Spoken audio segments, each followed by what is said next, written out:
Good afternoon and welcome to a very special edition of CT Style. Happy Valentine's Day to you. It is February 14th, 2020. I'm Teresa Dufour. I am Brandon LaBarbera. Dufour. Not true.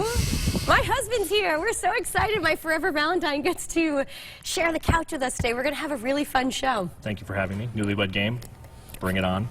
For like the 7th time, but it's going to be a lot of fun. We're also going to do some salsa dancing. Elisa's House of Salsa, they are here.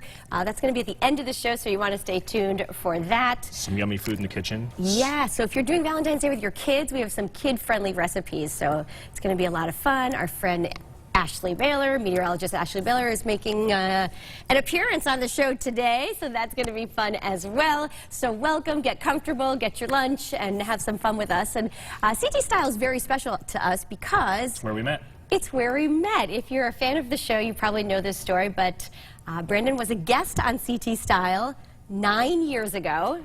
I had way more hair. Well, it doesn't matter, right?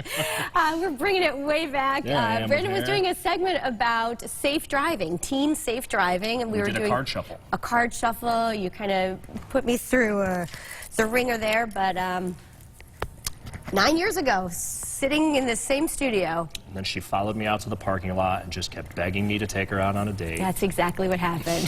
Pictures of our wedding, pictures of our engagement, and the rest is history. We've been married for 6 years. We have 2 babies. Dante and Ange, so we're home watching. Hello, my little Hey guys, lovelies. happy Valentine's Day to you. And then that's what happens after you have kids. That's it. That's what we look like every day. That was another one of your guest appearances on CT Style, one of the Halloween shows. But nonetheless, we're so excited that you are here.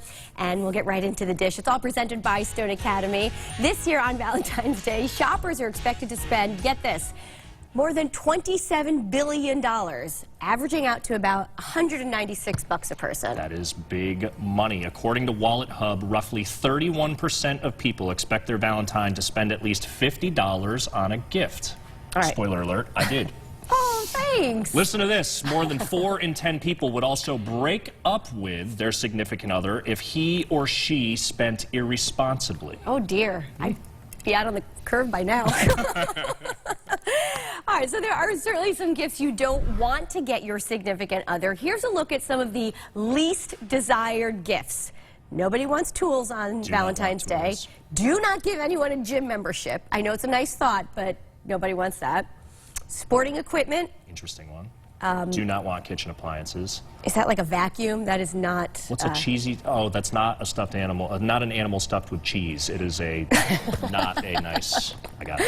A stuffed animal. What do you do with it afterwards? So there you go. If you haven't done your shopping yet, stay away from those, right? From those things. And get somewhere because you're running out of time. There's probably a few cards left. Maybe. A few cards. Maybe like the 99-cent ones or the $12 cards. No shot at roses. I called for flowers a week ago and they were like, you're a little late. A week ago. It was late, huh? Yep. That's okay. I'm glad that you're here. That's my gift.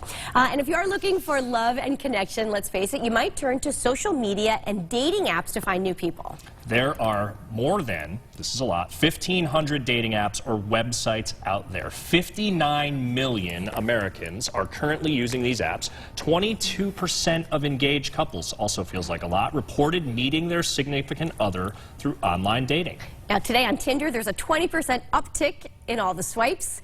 You also see a 20% increase in new Match.com profiles the week of Valentine's Day as well.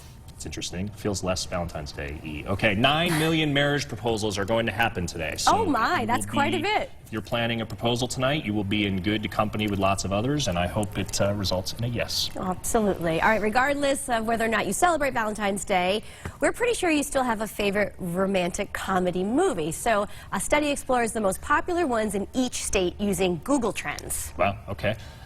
You might be interested to know Connecticut's favorite rom-com is Pretty Woman. Pretty Woman came out in 1990. Were you born yet? I was barely. Were you? You can call this a modern update on Cinderella with Richard Gere and Julia Roberts. All right, so some others that were on the list: When Harry Met Sally, 10 Things I Hate About You, The Proposal, and you can see the whole list online. We'll post it after the show.